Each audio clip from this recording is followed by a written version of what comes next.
Hello दोस्तों, वंदे मातरम। आज मैं कक्षा 7 के पाठ 5 मिठाई वाला लेकर के आपके सामने प्रस्तुत हुई हूँ। प्रस्तुत पाठ में भगवती प्रसाद वाजपेयी एक दयालु फेरी वाले के बारे में बताए हैं। यह फेरी वाला बच्चों के लिए खिलौना, मुरली और उनके खाने योग्य मिठाइयाँ बेचता है। वह बच्चों के बीच जब आता अलग अलग वस्तुएं लेकर आता है। वह पहली बार खिलौना लेकर उनके बीच आया था। अभी पाठ की तरफ बढ़ते हैं। हम पाठ को पढ़ेंगे भी और बीच में शब्दार्थ को देखते हुए आगे बढ़ेंगे, ठीक है। बहुत मीठे स्वरों यानी आवाज़ के साथ गलियों में घूमता हुआ कहता, बच्चों को बहलाने वाला यानी फुसलाने वाला, खिलौना वाला। इस अधूरे वाक्य को वह ऐसे विचित्र किंतु मादक यानी नशीला, मधुर यानी मीठा ढंग से गाकर कहता कि सुनने वाले एक बार अस्थिर हो उठते। अस्थिर यानी जो जहाँ पे है वो वहीं रुक जाते।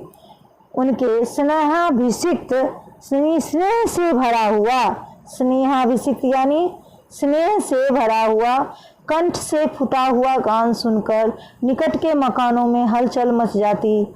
छोटे छोटे बच्चों को अपनी गोद में लिए युवतियाँ चीकों को उठाकर छज्जों घर के ऊपर, खिड़की के ऊपर एक छज्जा बना हुआ था, उसे छज्जा कहते हैं।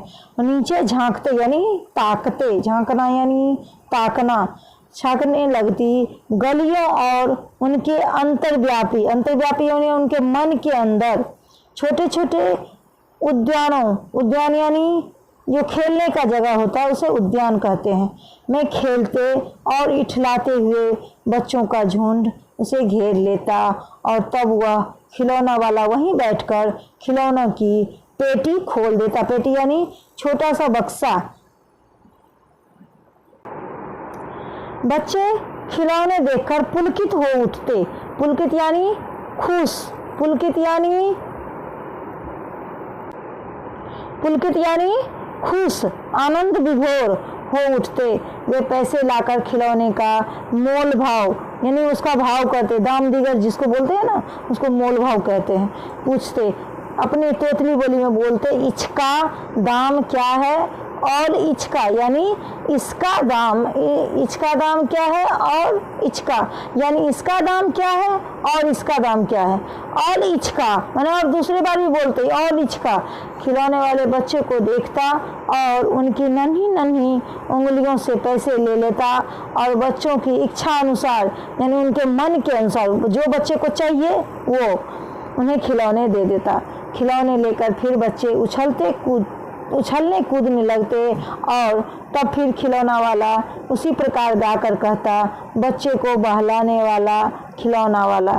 सागर की हिलोर, सागर यानी समुद्र की हिलोर यानी लहर की भांति उसका यह मादक गान गली भर के मकानों में और ओर से उस ओर तक लहराता हुआ पहुंचता और खिलौने वाले आगे बढ़ जाता।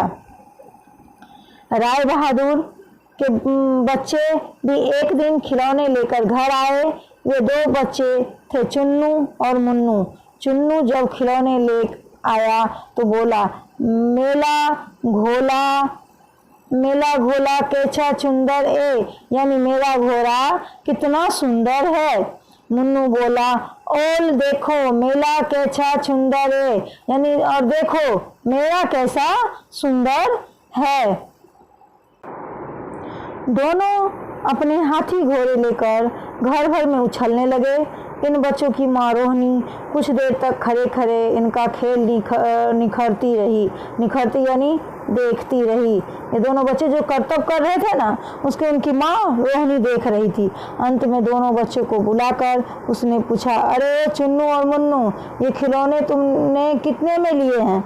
मुन्नू बोला, 2 पैसे में यानी 2 पैसा में। खिलौने वाला दे गए यानी खिलौना वाला दे गया है।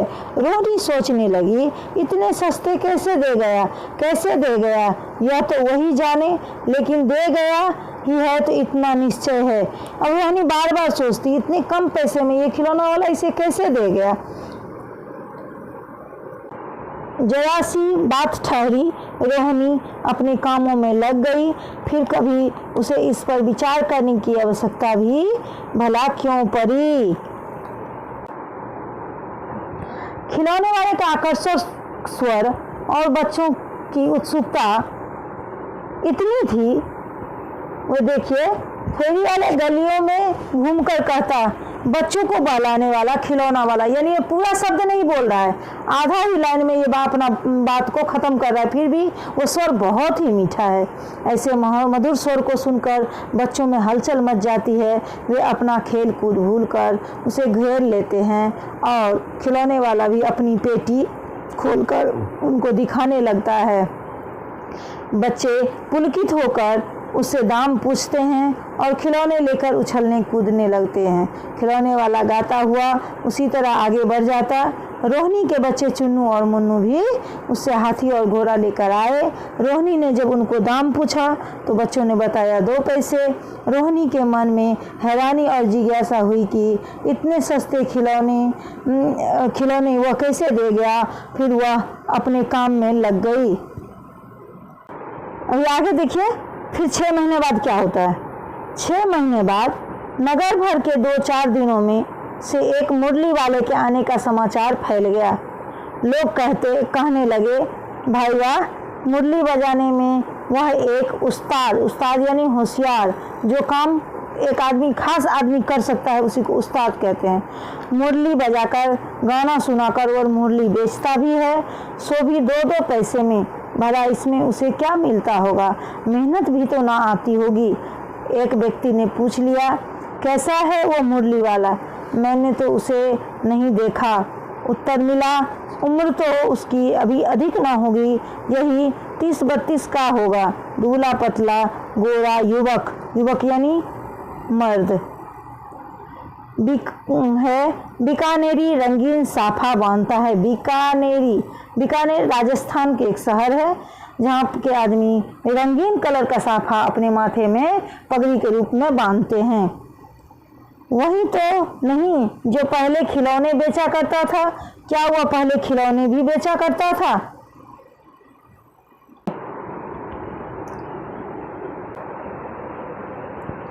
वे भी जान पड़ता है पार्क में खेलने निकल गए हैं। विजय बाबू एक समाचार पत्र यानी पेपर पढ़ रहे थे। उसी तरह उससे लिए हुए दरवाजे पर आकर मुरली वाले से बोला, क्यों भाई, किस तरह देते हो? किसी की टोपी गली में गिरी पड़ी, किसी का जूता पार्क में छूट गया और किसी की सोथनी यानी पैजामा ही ढीली होकर लटक आई। इस तरह दौड़ते हाँपते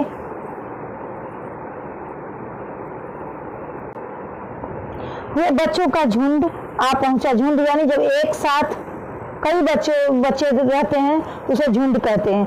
एक स्वर में बोल उठे, अम्बी लेंदे मुरली और अम्बी लेंदे मुरली, यानी हम भी लेंगे मुरली और हम भी लेंगे मुरली।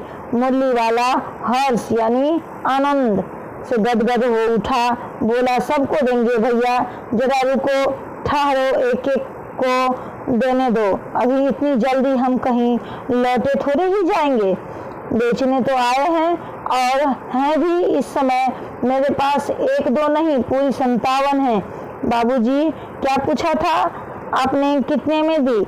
दी तो वैसे 3-3 पैसे के हिसाब से है, पर आपको 2-2 पैसे में ही दे दूंगा। विजय बाबू भीतर बाहर दोनों रूपों से मुस्कुरा रहे थे, यानी अंदर भी मुस्कुरा रहे थे और उनके चेहरे पर भी थोड़ी मुस्कुराहट थी। मन ही मन कहने लगे, कैसा है, देता तो सबको इसी भाव में है, पर मुझ पर उल्टा एहसान लाद रहा है।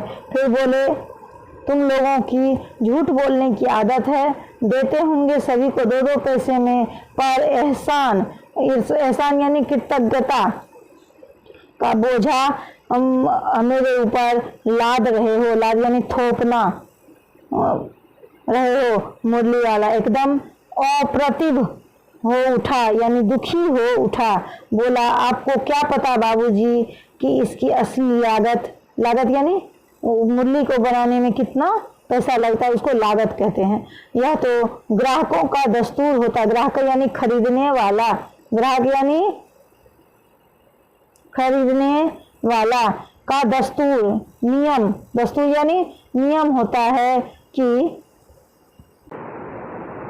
दुकानदार चाहे हानि उठा करके चीज क्यों ना बेचे, पर ग्राहक यही समझते हैं कि दुकानदार मुझे लूट रहा है।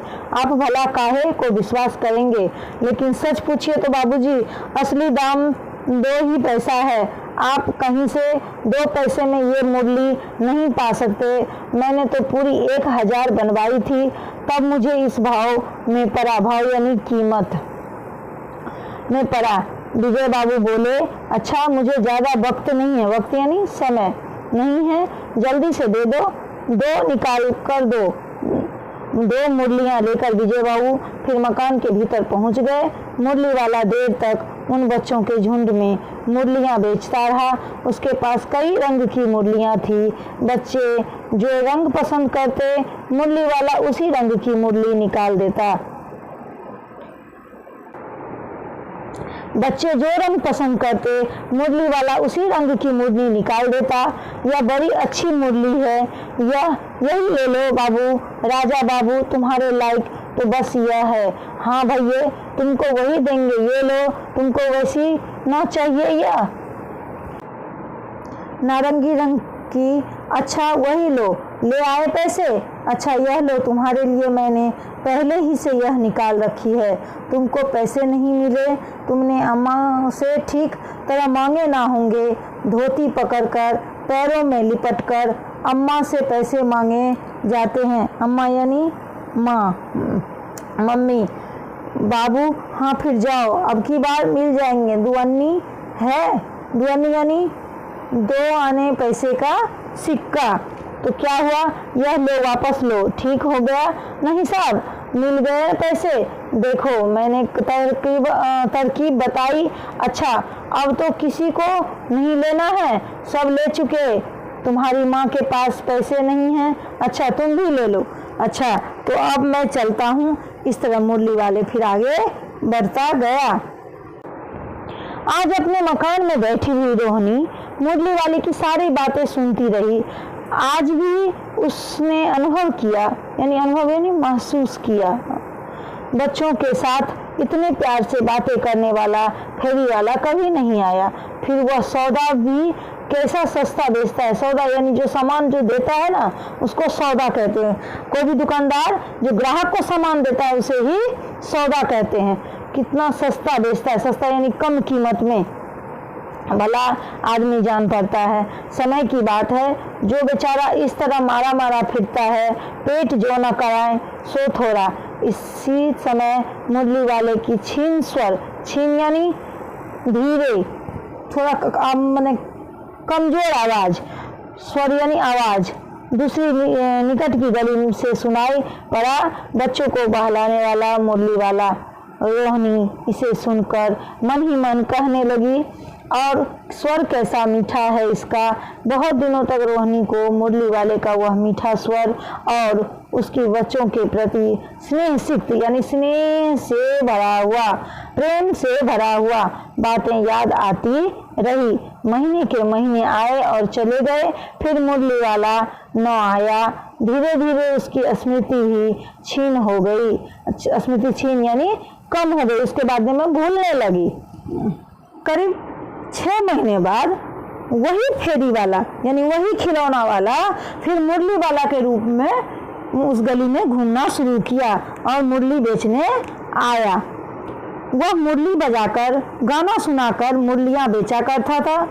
वह आदमी 30-32 साल का दुबला पतला बीकानेरी साफा बांधने वाला युवक था। रोहिणी ने अपने बच्चों के लिए मुरलियां खरीदने के लिए उसे बुलवाया। बच्चे उसे घेर कर अपनी तोतली जुबान से मुरलियां लेने की बात कहने लगी।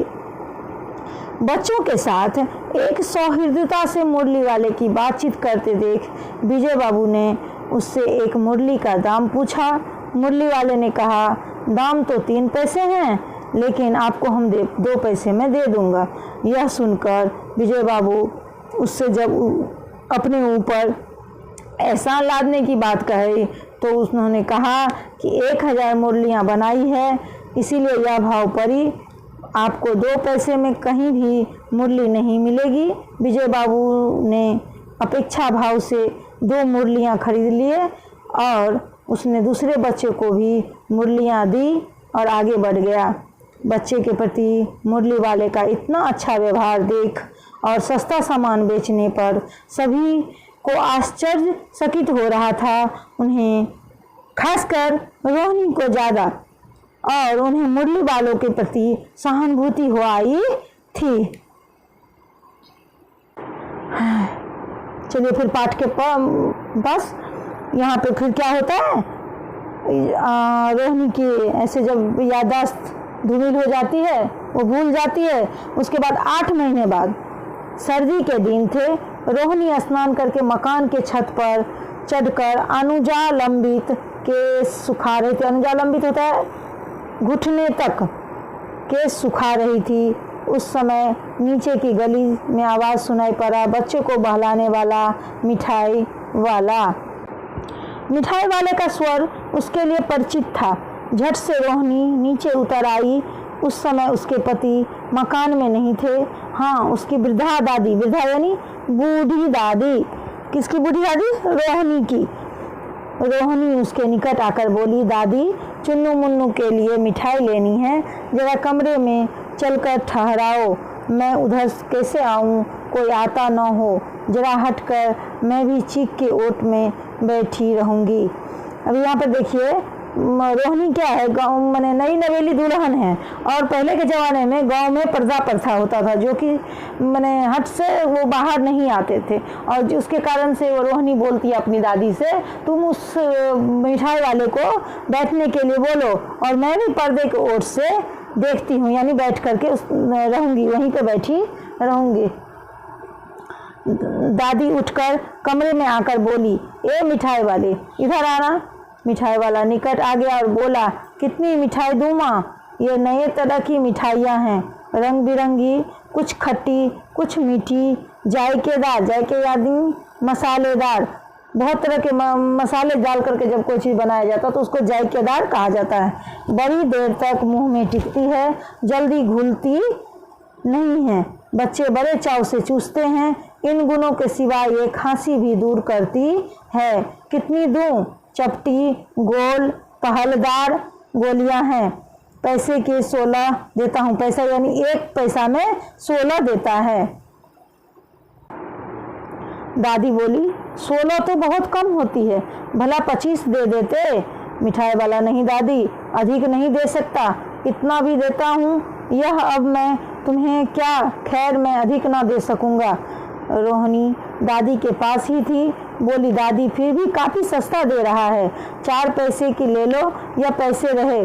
मिठाई वाला मिठाइयाँ गिनने लगा, 2-4 ही दे दो। अच्छा 25 नहीं, सही 20 ही दे दो। अरे हाँ, मैं बूढ़ी हुई, मोल भाव और मुझे ज़्यादा करना आता नहीं है। अब देखिए ये दादी कितनी होशियार है, मोल भाव कर भी रही है और बोल रही है मुझे मोल भाव करने आता नहीं है। कहते हुए दादी के पोपले मुंह, पोपले यानी बिना दांत के जो मुंह होते हैं ना, उसको पोपले मुंह कहते हैं, मुंह से जरा सी मुस्कुराहट फूट निकली।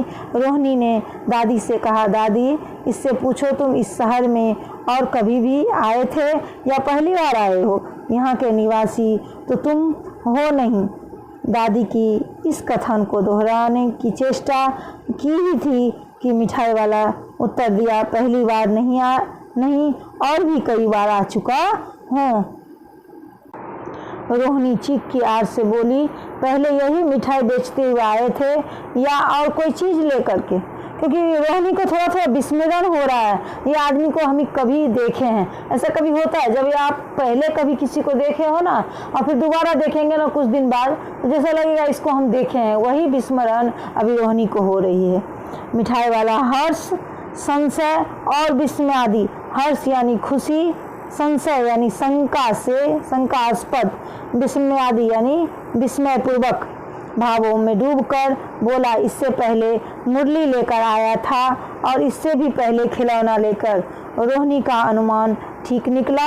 अब तो वह उससे और भी कुछ बातें पूछने के लिए अस्थिर हो उठी। वह बोली, इन व्यवसायों में भला तुम्हें क्या मिलता होगा? वह बोला, मिलता भला क्या है, यही खाने भर को मिल जाता है, कभी नहीं भी मिलता, पर हाँ संतोष, धीरज और भी कभी कभी असीम सुख यानी बहुत सारा सुख जरूर मिलता है, और यही मैं चाहता भी हूँ। यानी जो वो फेरी वाला चाहता है उसे ये करके मिल जा रहा है। सो कैसे, यह बताओ। अब व्यर्थ यानी बिना कारण का उन बातों की चर्चा क्या करूं, इन्हें आप जाने ही दें। उन बातों को सुनकर आपको सुख ही होगा, आपको दुख ही होगा। जब इतना बताया है तो और भी बता दो, मैं बहुत उत्सुक हूँ। तुम्हारा हर्जा न होगा, हर्जा यानी हानि न होगा, मिठाई मैं और भी ले लूँगी। अतिशय गंभीरता, अतिशय यानी बहुत ही गंभीर पूर्वक के साथ मिठाई वाले ने कहा, मैं भी अपने नगर का एक प्रतिष्ठित यानी जानी मानी आदमी था। मकान, व्यवसाय, गाड़ी घोड़े, नौकर चाकर सभी कुछ था। स्त्री थी, छोटे छोटे 2 बच्चे भी थे। मेरा वह सोने का संसार था। बाहर संपत्ति का वैभव यानी भरा हुआ, भीतर सांसारिक सुख था। स्त्री यानी औरत, उनकी पत्नी, फिर कौन? फेरी वाले की पत्नी मेरी प्राण थी। बच्चे ऐसे सुंदर थे जैसे सोने के सजीव खिलौना। यहाँ पे सजीव शब्द का क्यों उपयोग हुआ है पता है? क्योंकि सोने से बना हुआ कोई भी चीज़ सजीव नहीं होता, लेकिन यहाँ पे सजीव इसीलिए कहा गया क्योंकि वो उनका बच्चा है और सोने जैसा दिखता है, इसीलिए यहाँ पर सजीव शब्द का उपयोग हुआ है। उनकी अटखेलियाँ यानी रंगरेलियाँ के मारे घर में हल्ला गुल्ला मचा रहता था। समय की गति, विधाता की लीला, विधाता यानी ईश्वर, ब्रह्मा, यहाँ पे विधाता शब्द का उपयोग ब्रह्मा के लिए हुआ, ये क्योंकि वही विधाता जो करते हैं वही होता है। अब कोई नहीं है, दादी प्राण निकाले नहीं निकले, इसीलिए अपने उन बच्चों के खोज में निकला हूँ। वे सब अंत में होंगे तो यही कहीं, आखिर कहीं न जन्मे ही होंगे। उस तरह रहता, घुल मिल कर मरता, इस तरह सुख संतोष के साथ मरूंगा। इस तरह के जीवन में कभी कभी अपने उन बच्चों की एक झलक सी मिल जाती है। ऐसा जान पड़ता है जैसे कि इन्हीं में उछल कर हंस खेल रहे हैं। पैसे की कमी थोड़ी ही है, आपकी दया से पैसे तो काफ़ी है, जो नहीं है इस तरह उसी को पा सकता हूँ। रोहिणी ने मिठाई वाले की ओर देखा, उसके आंखें आंसुओं से तर हैं। अभी देखिए आगे फिर क्या होता है। करीब 8 महीने बाद फिर रोहिणी के वही आवाज़, जानी पहचानी आवाज़ सुनाई देती है। करीब 8 महीने बाद रोहिणी को गली में फिर से वही आवाज़ सुनाई देती है, बच्चों को बहलाने वाला, मिठाई वाला। इस परिचित स्वर को सुनकर उसने बच्चे की दादी से उसे बुलवाया।